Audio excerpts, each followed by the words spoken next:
Buenas tardes, me llamo Mónica Martínez Ariego y soy profesora de literatura en la Universidad de Las Palmas de Gran Canaria. Mis datos de contacto son los que tienen en la imagen por si tienen cualquier pregunta, sugerencia o matización. En esta comunicación pretendemos llevar a cabo un acercamiento al subgénero de la novela de internado femenino a través de dos ejemplos de novelas emplazadas en colegios de niñas durante la época de la Segunda República. Sería en el colegio y secundariamente Feliz y sus amigos, ambas de Elena Fortún, y Escribo tu nombre, de Elena Quiroga. Un total de 33 años separa a estas obras en el tiempo de redacción, 1932 frente a 1965, pero las dos relatan, desde perspectivas diversas, una misma experiencia, la estancia de sus respectivas protagonistas en un internado femenino durante los convulsos años de la Segunda República. La hipótesis que planteamos es que Elena Quiroga, autora de la generación realista de los 50 y 60, reformuló en Escribo tu nombre, novela destinada a un lector adulto, el género de la novela de internado femenino con el referente claro de Celia en el colegio, de Elena Fortún. El subgénero de las novelas de colegios femeninos se ajusta, en líneas esenciales, a la estructura del Bildungsroman, pues la niña o adolescente protagonista experimenta acontecimientos vitales clave para su desarrollo personal. El subgénero surge por la importancia que tuvieron en la vida real de varias generaciones de mujeres las estancias en internados como los descritos en las novelas y aflora, lógicamente, en todos los ámbitos geográficos y culturales occidentales, si bien descuellan los ejemplos anglosajones. Es singularmente conocido el caso de la escritora de literatura infantil y juvenil Enid Blyton, autora de sagas tan conocidas como Los Cinco y los Siete Secretos y también autora, dentro del subgénero de internado femenino, de varias sagas, entre las que destacan la de Santa Clara, que fue publicada entre 1941 y 1945, y la de Torres de Mallory, que vio la luz entre 1946 y 1951. En la literatura hispánica no tenemos el amplio y variado corpus que existe para la literatura en lengua inglesa, cuyos orígenes, los orígenes de este subgénero, se remontan al siglo XIX. Pero existe también en la literatura hispánica una interesante tradición. Este subgénero de novela ha sido bien estudiado por Espeleta Aguilar, que evidentemente ha otorgado a Shelia en el colegio, como no podía ser menos, el carácter de texto seminal. Celia, en efecto, es uno de los personajes de la literatura infantil y juvenil española más relevante de todos los tiempos. Escritas originariamente para los niños de los años 30, sus aventuras, redactadas por Elena Fortún, se convirtieron en un fenómeno de masas. La serie de 20 libros arranca durante la dictadura de Primo de Rivera, con Celia lo que dice, de 1929, que refleja una sociedad con iniciativas liberales y abierta a la autorrealización femenina, y concluye más de 20 años y volúmenes después con Patita y Mila Estudiantes, de 1951, ya en plena dictadura de Franco. El personaje sortea la guerra civil y los bandazos ideológicos de esta época de la historia reciente de España, sobreviviendo dentro de lo posible como una niña divertida e inconformista, a pesar de la censura y de la fuerte presencia de la religión en la vida cotidiana. Ahora bien, hay un importante periodo de su vida que se nos escamotea. Los 5 primeros libros de la serie abarcan su vida desde los 7 hasta los 9 o 10 años. Justo en ese momento, Celia, a quien su padre conmina a madurar y dejar de lado las chiquilladas, cede el testigo de la narración a su hermano Cuchifritín. Nos priva así de la descripción de su despertar sexual y de los cambios fisiológicos asociados, como la llegada de la menstruación o el crecimiento de los senos. Cuando reaparece como protagonista en Celia Madresita en 1939, tiene ya 14 años y al lector le resulta totalmente irreconocible el personaje. Toda huella de rebeldía se ha esfumado y ejerce ahora de ángel del hogar. Debido al fallecimiento de su madre, ha de convertirse en ama de casa y cuidar de sus hermanas, lo que la obliga a abandonar sus clases en el instituto y su aspiración de ser bibliotecaria. Eran otros tiempos y ni la censura ni el público general habrían aceptado a una heroína adolescente tan rebelde y crítica con la autoridad como fue la Celia de 7 a 10 años. Los dibujos que ilustran los sucesivos volúmenes de la serie traslucen también la evolución del personaje. En los primeros números, ilustrados por Molina Galén, Celia se caracteriza por su dinamismo, su movilidad. Es como la República, vibrante, joven y emprendedora. También recuerda a la nueva mujer. Ambas viven las contradicciones que surgen al intentar crear un mundo moderno y mejor en el seno de una realidad conservadora, la de la educación religiosa para niñas en el caso de Celia. Ahora bien, los dibujos de Gori Muñoz, que ilustran Celia y sus amigos, de 1935, manifiestan ya el cambio que se confirmará en Celia Madresita. Aunque emparentadas con las de Molina Galén, las ilustraciones de Muñoz revelan una perspectiva más conservadora. La Celia de Muñoz lleva zapatos de tacón, aparece menos en escena y cuando lo hace carece del dinamismo de su predecesora. Sus ojos son más pequeños también y a menudo están cerrados o miran al suelo en actitud modesta. De ese modo se limita su movilidad y su visión. Sea como fuere, estas dos novelas, emplazadas en colegios de la Segunda República, Celia en el colegio, de 1932, y Parte de Celia y sus amigos, de 1935, se convierten en la matriz autóctona del género de novela de internado femenino para los novelistas de décadas posteriores. Nos interesa sobre todo Celia en el colegio, pues como su título indica, relata más exhaustivamente las peripecias escolares de la protagonista. Ello resulta interesante por dos motivos. De un lado, porque expone la educación que se daba a las niñas durante esa época. De otro, porque pone de relieve la influencia de la religión en la construcción de la feminidad, ya que se trata de un colegio regentado por religiosas, a diferencia de los colegios de Celia y sus amigos. Religión y educación fueron de la mano en España durante siglos, algo a lo que la República precisamente quiso poner fin, mediante la proclamación del Estado laico y la prohibición de que la Iglesia se encargara de cualquier tipo de actividad en el ámbito educativo, aunque no dispuso de tiempo ni medios suficientes para implementar esta medida.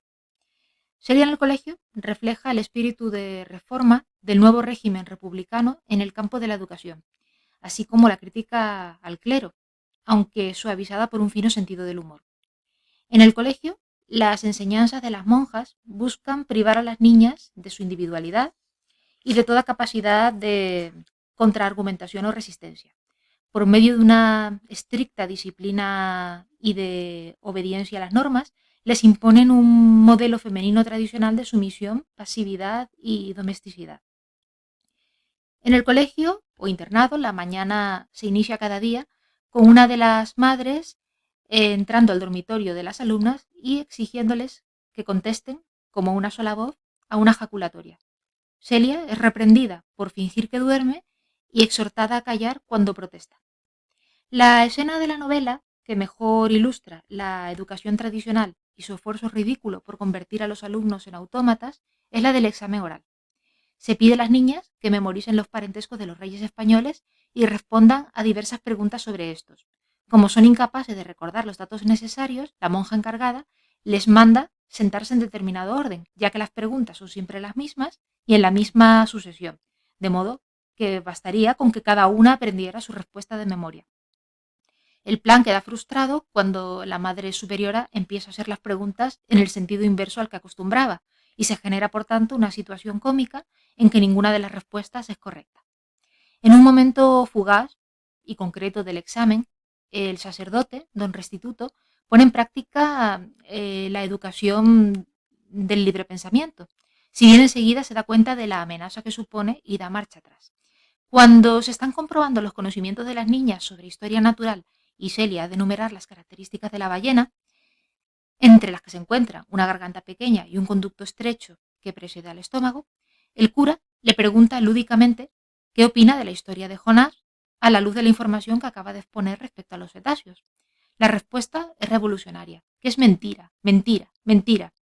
Don Restituto enseguida se apresura a aclarar que se trata de un error de traducción y que Jonás no fue engullido por una ballena, sino por otro tipo de pez. Por otra parte, Celia exige participar sin trabas en actividades que se consideran impropias de su sexo. Cuando sus amigos, los monaguillos, Lamparón y Pronovis, le dicen que las chicas no pueden saltar al carro del huevero, otra de sus travesuras, la respuesta es que no pueden, ya veréis. Por otra parte, Celia también se niega a aceptar el espacio cerrado en el que se quiere recluir a la mujer, y de ahí sus múltiples evasiones a la torre de la iglesia, a la bodega, a otro pueblo, desde el cuarto de costura. Celia no asume el modelo del ángel del hogar, ni se comporta como un ángel, ni gusta de los espacios cerrados. Por el contrario, es a menudo equiparada al diablo por las monjas y el cura. Esta diablota no nos va a dejar vivir. Tiene usted el demonio en el cuerpo. Eres el diablo, muchacha. Son citas literales de la novela. Además de esta rebeldía contra el modelo de feminidad tradicional, Celia comparte con la nueva mujer de la República la preocupación social. No ignora la situación de desigualdad social de la España de los años 30 y se propone aliviar la situación de los más pobres mediante el reparto de los bienes, tanto de la Iglesia como de los ricos, según los ideales de la República.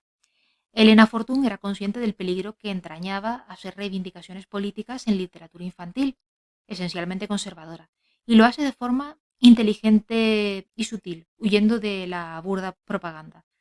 Adelantándose a las críticas, inserta su texto en el discurso religioso.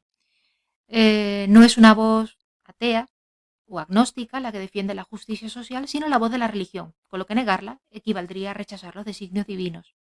Hay varias ocasiones en las que Celia, amparándose en la doctrina cristiana, da comida o dinero, propiedad de la Iglesia, a los pobres, lo que paradójicamente le acarrea castigos y riñas de las monjas. Aunque de Elena Fortún se supo durante mucho tiempo, más bien poco, Celia estuvo presente en las librerías españolas durante la Segunda República, la Guerra Civil, el franquismo, la transición y también la democracia. La mayoría de los escritores españoles de la posguerra expresaron su simpatía por el personaje y la autora. Gil de Viedma y García Hortelano manifestaron en vida su admiración y deuda literaria para con ella. Martín Gaite, que también declaró expresamente su deuda para con la autora, consideraba injusta la exclusión de Elena Fortún del canon. De hecho, Martín Gaite llega a afirmar que un estudio riguroso de la obra de Elena Fortún, a quien todos los escritores de los años 50 habíamos saboreado en la infancia, explicaría cuáles fueron los principios del llamado realismo social de la novela del medio siglo. Por su parte, Francisco Nieva consideró arbitrario e indebido el olvido al que la figura de Fortún fue condenada por la sola razón de que en España, comillas, el crítico literario nace con barba, cierro comillas, y la crítica más academicista no parece estar interesada en el inteligente documento costumbrista, nueva cita, que conforman los tomos de Fortún.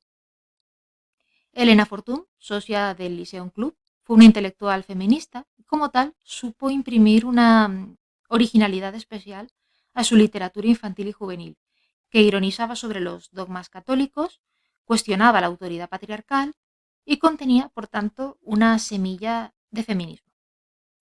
Ciertamente, Celia en el colegio es una novelita infantil en la que se narran de forma amena las aventuras de una niña traviesa y rebelde, a la que sus padres, sobrepasados por su mala conducta, han decidido enviar a un internado de monjas para pulir sus modales.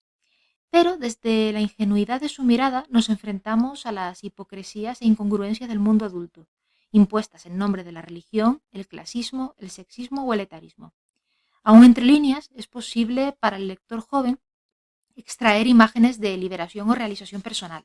Este es tal vez uno de los secretos de la fascinación que despertó la serie entre el público, tanto entre el público popular como en futuros escritores y escritoras, con algunos de los cuales la autora Elena Fortún llegó a cartearse. Pensamos, por ejemplo, en Esther Tusquets y Carmen Laforet.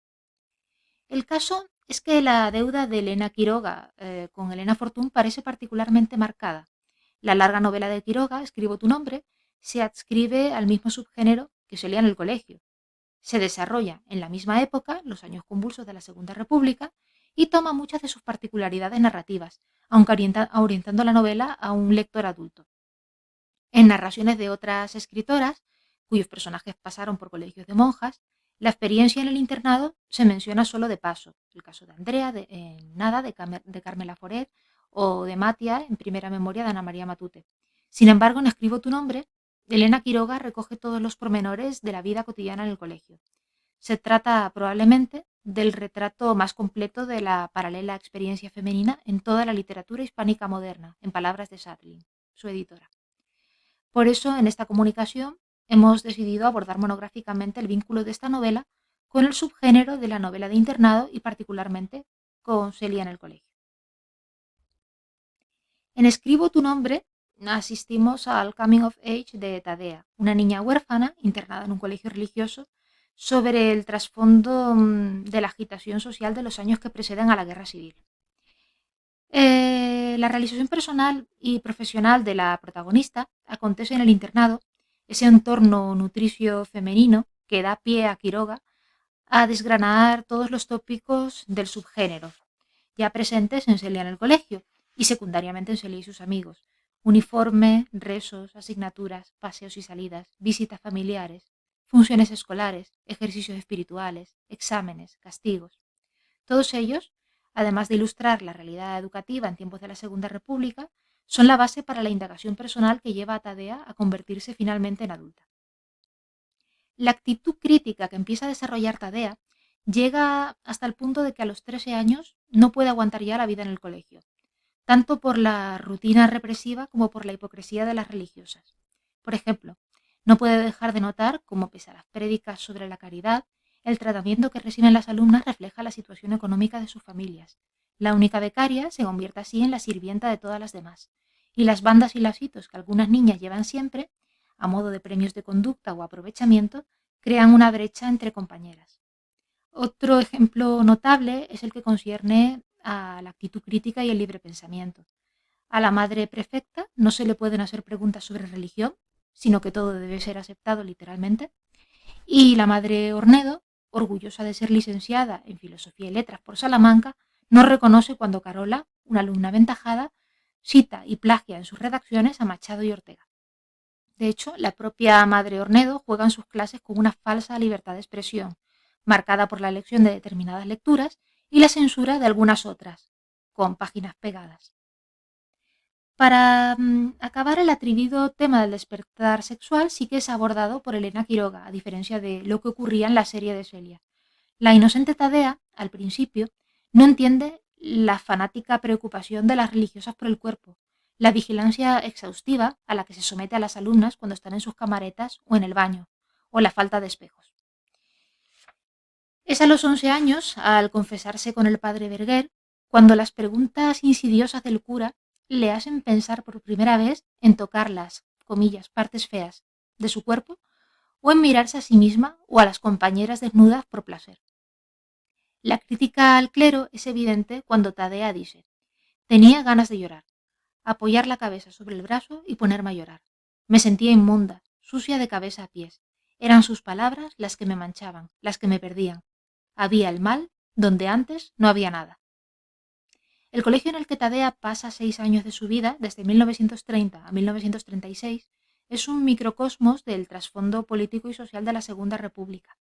A diferencia de lo que sucede en otras obras de Quiroga, aquí sí se señala la cronología de la acción dentro del mundo ficticio, a través de lo que ocurre en el mundo exterior, como las elecciones o los disturbios. Los 2 últimos años que Tadea pasa en el internado, llega una nueva prefecta, la madre Gaitán, que con ideología y métodos progresistas deja de llamar a las alumnas por números y pasa a llamarlas por su nombre, elimina las bandas de conducta y todas las fórmulas sin sentido. Las reacciones contra la madre Gaitán y sus reformas liberales son inevitables. Otras monjas se alían con las familias conservadoras para expulsarla y reimponer la rutina anterior. Las alumnas organizan una huelga a modo de protesta, pero queda frustrada, y es entonces cuando muchas deciden escapar de ese mundo nuevamente vacío. En la primavera del 36, Tadea misma se marcha para ya no regresar al internado. Los paralelos con la situación política española son notorios. Las fuerzas tradicionales luchan para deshacer el progreso de la República, y los republicanos, a la postre vencidos, tras la guerra civil, acabarán por abandonar el país y refugiarse en el exilio. En Escribo tu nombre, Quiroga acierta, por tanto, al reflejar la lucha de la sensible e inteligente Tadea por encontrar la verdad, la libertad y la justicia en el ambiente mezquino que le ha tocado vivir. En esta narración de lo que le acontece durante 6 cursos escolares narrados de forma lineal, asistimos a una evolución desde su aceptación de las normas y su refugio en la apacible y tranquila colectividad, hasta su actitud crítica, su ansia de libertad y una búsqueda muy personal de Dios. Como se leía en el colegio, Escribo tu nombre es una denuncia del formalismo, la hipocresía, la rutina y el abuso de autoridad que educadores inapropiados ejercen a veces sobre los niños que se les confía. Creemos, en definitiva, que dentro del subgénero de la novela de internado femenino, la lectura comparada de estas dos novelas, Se lía en el colegio y Escribo tu nombre, puede resultar especialmente fructífera, tanto como ejemplo de las representaciones literarias de internados femeninos de la Segunda República, como para ilustrar desde la perspectiva de la teoría de los polisistemas el trasvase de motivos, ideas y estructuras entre formas literarias que, como la literatura infantil y la literatura para adultos, no suelen estudiarse conjuntamente. La influencia de Elena Fortún fue determinante en los niños de la posguerra y dejó su huella formal e ideológica tanto en creaciones posteriores destinadas a un público infantil y juvenil como en la narrativa de numerosos autores del pasado siglo XX, entre ellos la de Elena Quiroga, como esperamos haber demostrado con el estudio de esta novela. Muchas gracias por su atención y esto es todo. Si tienen cualquier duda, apreciación o pregunta, tienen mi correo al comienzo de la presentación.